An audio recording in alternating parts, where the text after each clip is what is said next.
What's going on, everybody? I decided to do a quick scope today. I know some people are already scoping. Hey, Joey Giggles.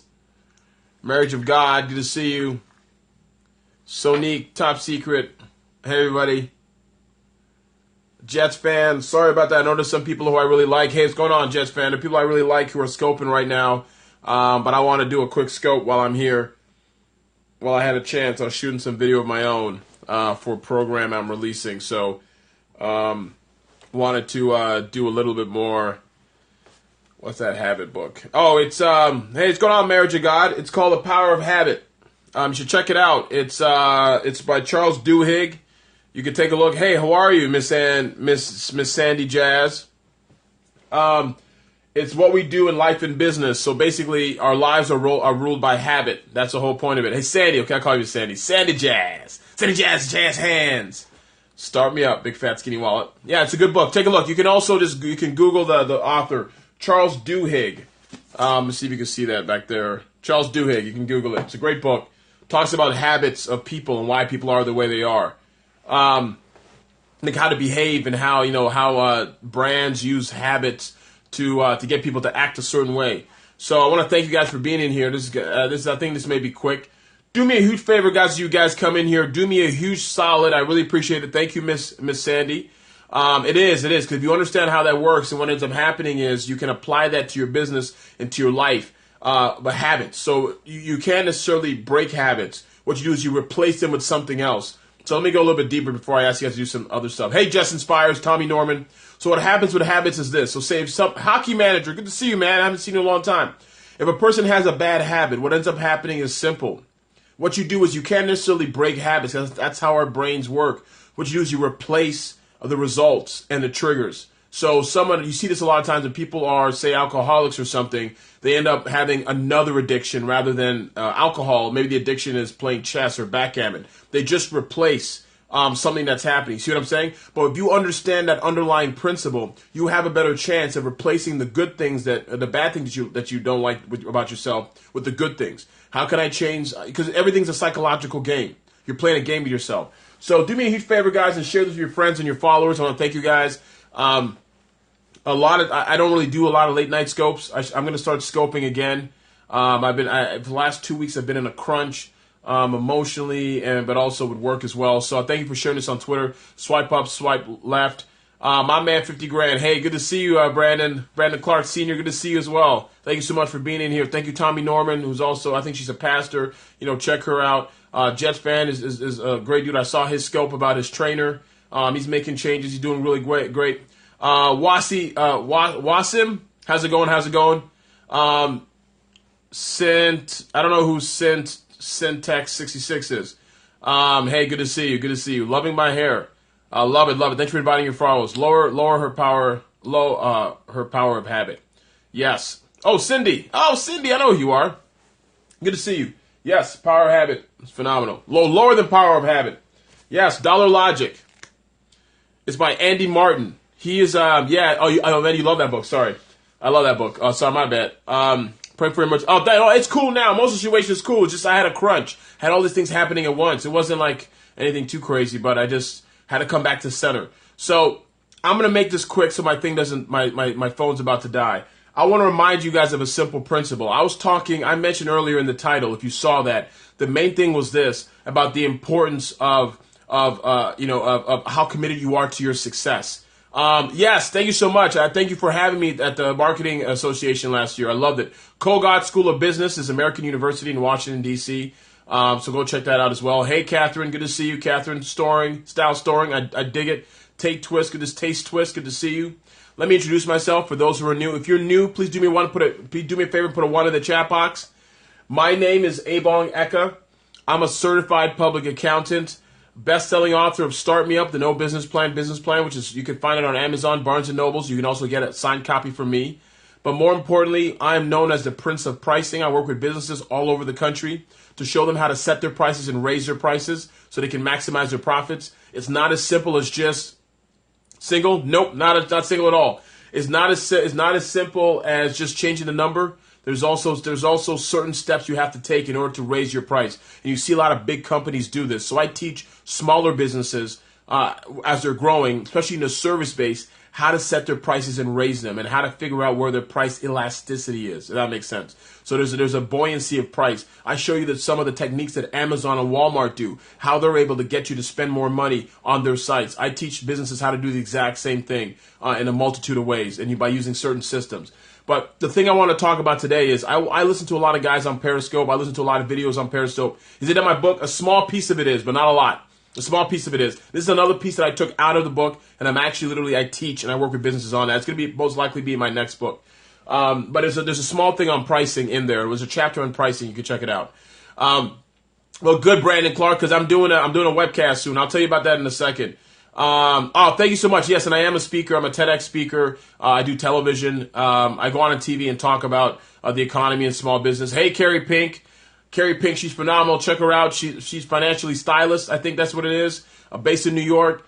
She's like just amazing. I should connect you with Donnell. Yes, connect me, Cindy. I would love that. Send me a tweet on Twitter.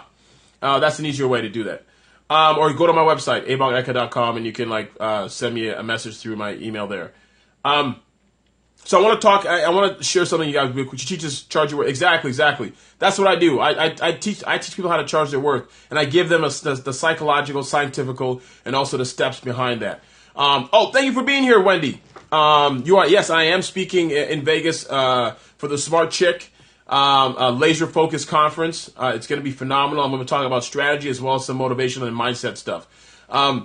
Your financial that's my man Dominique. He's off the chain. Check him out. He's phenomenal.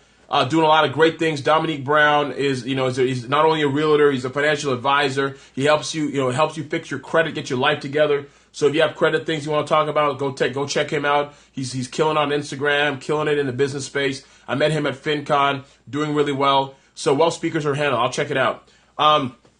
So yeah. Triple your price, collect your core. Exactly. So check him out. He's doing some good. Carrie Pink, check her out too. She's doing phenomenal things.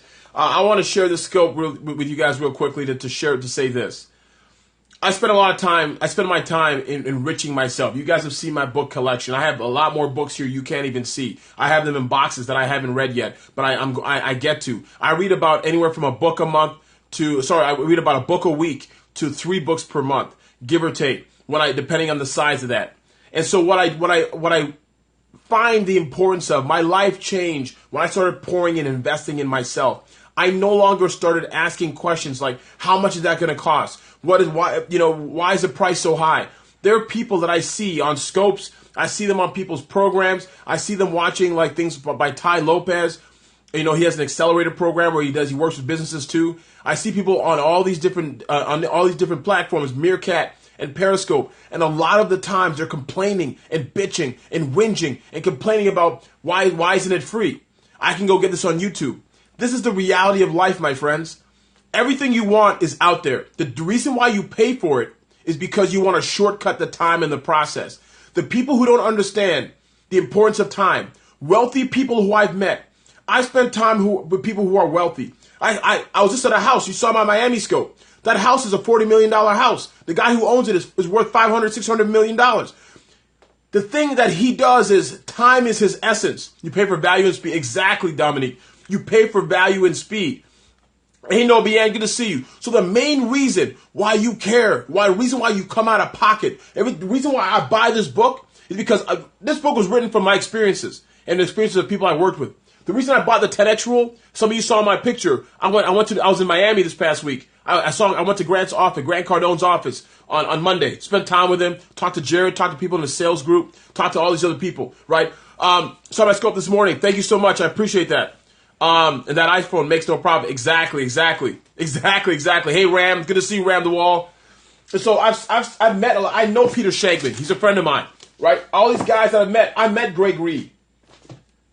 Sorry, this is all teetering. I met Greg Reed, who wrote this book, 3 Feet from Gold, right? All these guys are on my Gary Vaynerchuk. I've met them. I've gotten to talk to them. Thank you so much, Nobi, and I appreciate you saying that about my book. But this is the thing I want to share with you guys. It's really important, just as important as that. Is that I invest every single time I spend $1 to buy a book. I spend $1 to go to a conference. Double tap, share your pockets. Thank you so much, man. Right? Hey, what's going on, Richard Otay? Every single time I spend money to get on a flight, to go to a conference. When I went to FinCon, that's how I met Dominique Brown. That's how I met Carrie Pink. The thing that I taught was the thing that I taught. But the reason why I went there and I spent the money to go there, right, is because I saw these guys. I saw these other people. I spent time listening to Dominique talk about himself and his business. I spent time listening to what Carrie was sharing. I spent time listening to Letitia Stiles. I spent time listening to Sandy Smith. I spent time listening to all these people who are sharing their knowledge, right? There are people who will complain about how they don't have any money. But yet, when a new iPhone 6 comes out, they're waiting in line. The iPhone 7 comes out, they can't wait to cop it. When they're waiting to go get that new car. They're going to go buy that blouse and get ready to go out for 4th of July. But they won't invest in themselves. Someone's asking them to pay $15 for a book. It's a complaint, right? The reason why is because, oh, you going to Will's Mastermind Sunday? That's awesome. I saw Will when he came into town. You know Will Moreland. He came into town. We hung out for a night. And I'm going to address the Beyonce tickets in a second. I literally, right, with Dr. Will Moreland, some of y'all know he was here in town. He had a mastermind. I had a chance to come and meet and see half of it. After that, we went out to dinner. I spent the next 4 hours just talking, me and Lo, just talking with him about life, business, ideas. He told me something about the Genius group. I forgot what it's called, the Genius Mastermind. Some of y'all don't know the Genius Mastermind. Genius Mastermind is by Joe Polish. Joe, in the Genius group, right, you got Brendan Burchard. You got Arianna Huffington. You got Tony Robbins. Oprah's part of it. It costs $25,000 per year to join that, to be part of that joint. There are people who won't buy that. They'll spend 25 grand and go get a car. Right? And then they wonder why they're stuck and they're stagnant. So the question I'm asking you that you see in the title is, how committed are you to your success? How much do you want to win? How badly do you want to succeed in what you're doing? There are people who want to succeed on their terms, but you got to understand the universe is always wins, right? The world is the best punisher. The world will punish you. The economy will punish you. If you think you're going to fight to try and do what you're trying to do in your terms, and you're not doing it according to the laws of the universe, you miss out. Exactly. You really want to win or look good losing? Hey, I love that. That's going on a t-shirt too. And there are a lot of people who do that, right? And they make excuses. And so something as simple, you can shortcut the learning process by buying yourself a book, by spending the time to go to a conference, by spending the time buying someone's program. You know, you got people who are trying to do their own craft. I've heard people say this to me and to my face before. Before I knew what Dominique did, he helps people repair their credit and helps them with financial advising. There are people who try to do it on their own. They won't even buy a $15 book because they won't read it. They know they won't, so they know themselves. The second thing they'll do is they'll go and say, they'll go watch a television program. They'll watch somebody who's going to make them broke. There are people on TV teaching things that they don't even do themselves. I'm going to call out some people. You see people like Susie Orman. I have nothing against her. She's always telling you to get rid of your husband and cut, don't buy anything, right? Go put your money in the market and all that stuff. But I guarantee you that's not what she's doing. She's doing other stuff. And so the thing is this. You're spending your time. People need more. Exactly. And people, and yeah, thank you so much, Dominique. Do me a favor and keep sharing this. And so there are a lot of people out there who are spending their time and their money in another avenue, and they're not taking the time and opportunity to enrich themselves. I use this analogy all the time about the farmer. I use an analogy all the time about the farmer and the universe and the seeds. They're planting seeds in the spring, not watering them, not nurturing them, not protecting them from the rodents and everything else. They come back in the fall and they wonder why they have no crops. Plain and simple. There are people out there with great ideas, with great opportunities to share with other people, and they don't pour into themselves. I got Matt Crane in the house here. Check out Matt Crane. He's phenomenal. He worked with Coach Burt, right? And he does like a lot of motivational. He's on Snap. He's on Periscope. He's on Meerkat. This guy is everywhere on Facebook. He's killing it. So do me a favor, check out Matt Crane. He's phenomenal. Guys, I want to share a few points before I get out of here. It's a very simple principle. You have a responsibility and an obligation in your life while you're on this earth. If there are people relying on you, when you want to take your time and go watch the Kardashians and watch television, again, I had nothing against them because, again, I've watched some of their stuff before. I have nothing against television. But when I watch television, it's because I choose to. I've set time aside to do something. I've set time aside to go play basketball because it's part of what I want to do. It's not something that it's mind-numbing that I fall into. So you ask yourself a simple question. How committed are you to your success? Are you willing to invest? Now, when you ask something about price, it means you don't believe it's an investment. I'm going to say it again because you missed it. When you ask somebody about what the price is, you do not believe it's an investment. Why? Because an investment denotes the idea that there's a return. When you pay something out, you're going to get something in return. And the chances are what you're getting back is even bigger than what you initially paid out. I want to make that clear to you guys. So the language you're using matters as well. So how committed are you to your success and what you want to accomplish while you're on this earth? I had a friend, if you live in the DMV area, quick point. I had a friend in the DMV area. If you saw what happened on Valentine's Day or the day after, these two young people, right, got into a car accident. The woman in the car died, 18-year-old student at University of Maryland. Her father was a friend of mine. Her father, well, I used to play basketball with him. He used to own a club in the DMV area, right? She's 18 years old. She had the world in front of her. She thought she had time. Now, the thing is, it's a very sad experience. They just had the funeral today. The very, very sad experience is what I'm trying to share with you here is this. We always believe we have time, but the thing is, time waits for no one. You never know when it's time to go. And if that's the case, I got to go empty. I got to go out. I got to give everything I have while I'm here. Why? Because I have a responsibility while I'm on this planet. I have a responsibility why I'm here to share everything I have. I read this book about 2 years ago. Ever since I read this book, my life has changed. It's called Die Empty by Todd Henry. And ever since I read that book, my life changed. Everything that I do now is to think about leaving a legacy, right? I can't leave a legacy if I'm running to a job that I dislike. I can't leave a legacy if I hate where I am. I'm not happy in my relationship. Money is one of the best ways to allow yourself to buy yourself some time.